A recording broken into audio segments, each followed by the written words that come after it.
MIM chief Asaduddin Owaisi ने आगामी कांवड़ यात्रा को लेकर उत्तर प्रदेश पुलिस को घेरे में लेते हुए कहा कि उत्तर प्रदेश पुलिस के आदेश पर अब हर खाने वाली दुकान ठेले के मालिक को अपने नाम का बोर्ड लगाना होगा, जिससे कोई कांवड़िया गलती से मुसलमान की दुकान से सामान न खरीद ले। असदुद्दीन ओवैसी ने सोशल मीडिया साइट एक्स पर एक पोस्ट को रीपोस्ट करते हुए लिखा, उत्तर प्रदेश पुलिस के नए आदेश के अनुसार अब हर खाने वाली दुकान या ठेले के मालिक को अपना नाम बोर्ड पर लगाना होगा, ताकि कोई कांवड़िया गलती से मुसलमान की दुकान से कुछ न खरीद ले। इसे दक्षिण अफ्रीका में अपार्थाइड कहा जाता है और हिटलर की जर्मनी में इसका नाम जूडेन बॉयकॉट था। उत्तर प्रदेश के लखनऊ में अकबर नगर में बुलडोजर एक्शन के बाद प्रशासन ने पंतनगर, रहीम नगर और अबरार नगर जैसे इलाकों में 2000 मकान को चिन्हित किया था। अवैध बताते हुए बुलडोजर चलाने की बात कही थी। हालांकि प्रशासन के सामने 1920 से लेकर 2004 तक के दस्तावेज पेश किए गए हैं, जिसके बाद एक्शन पर रोक लगा दी गई है। लीगल मामले पर नजर रखने वाले पूर्व वकील ने कहा है कि 1920 से लेकर 1989 और 2004 तक का नक्शा पेश किया गया है, जिस पर उच्च अधिकारियों के हस्ताक्षर भी हैं। उन्होंने सवाल उठाया कि क्या अकबर नगर में बुलडोजर एक्शन के बाद अधिकारी सीएम के सामने अपना नंबर बढ़ाने के लिए उत्साहित हो गए थे। लोकसभा चुनाव में मुंह की खाने के बाद भाजपा अब विधानसभा चुनाव में अपनी साख बचाने पर लगी हुई है, तो वहीं यूपी में नेता आपस में लड़ भिड़ रहे हैं। अब इस सब के बीच यूपी के मुखिया योगी आदित्यनाथ अग्नि परीक्षा में घिरे हुए हैं। प्रदेश की करहल, मिल्कीपुर, कटहरी, कुंदरकी, गाजियाबाद, खैर, मीरापुर, फूलपुर, मंझवा और सीसामऊ पर उपचुनाव होना है। इन सीटों में 5 समाजवादी पार्टी के पास तो आरएलडी निषाद पार्टी की एक सीट है, जबकि बीजेपी की 3 सीटें हैं। जीत पाने के लिए अब योगी ने स्पेशल 30 की एक टीम तैयार की है। हालांकि इसमें दोनों डिप्टी सीएम केशव प्रसाद मौर्य और ब्रजेश पाठक को जगह नहीं मिली है। यूपी के माफिया अतीक अहमद और अशरफ और अन्य गुर्गों पर शिकंजा कसा जा रहा है। उमेश पाल हत्याकांड के बाद पुलिस ने अतीक और उसके परिवार की करोड़ों की जमीन कुर्क की थी। प्रयागराज कमिश्नरेट कोर्ट के बाद अब गैंगस्टर कोर्ट में उसे आगे की कार्रवाई के लिए भेजा जाएगा।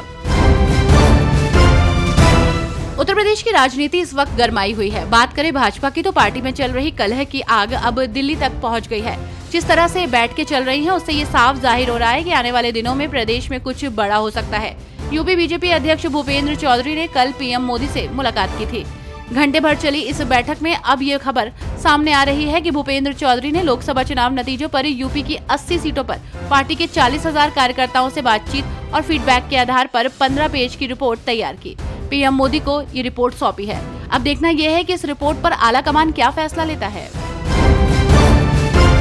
यूपी सरकार में खींचतान के बीच डिप्टी सीएम केशव प्रसाद मौर्य बुधवार देर रात दिल्ली से लौट आए हैं।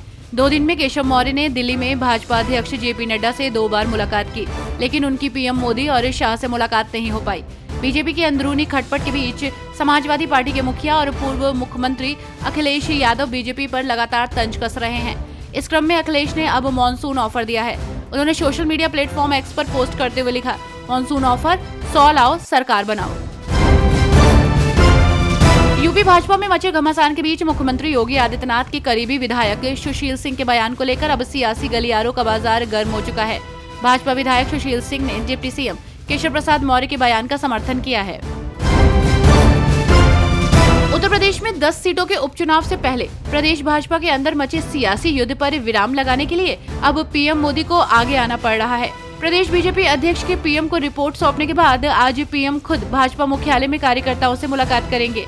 ऐसे में संभावना है कि इस चर्चा में यूपी के तूफान को शांत कराने पर भी बात की जाएगी।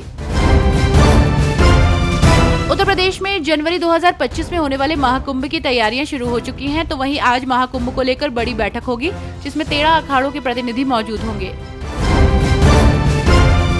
यूपी बीजेपी में मचे सियासी घमासान के बाद केशव प्रसाद मौर्य के आक्रामक तेवरों को अब शांत कराने का प्रयास किया जा रहा है। भाजपा के अंदर से ही उन्हें चुप कराने के लिए कहा जा रहा है और उनके बयान को सही करने में लगे हुए हैं। दरअसल यूपी की कार्य समिति की बैठक में केशव प्रसाद मौर्य ने कहा कि संगठन सरकार से बड़ा होता है, जिससे साफ जाहिर हो जाता है कि यूपी के नेताओं की आपस में ही नहीं बन रही। इसके बाद ही केशव को शांत कराने का प्रयास किया जा रहा है।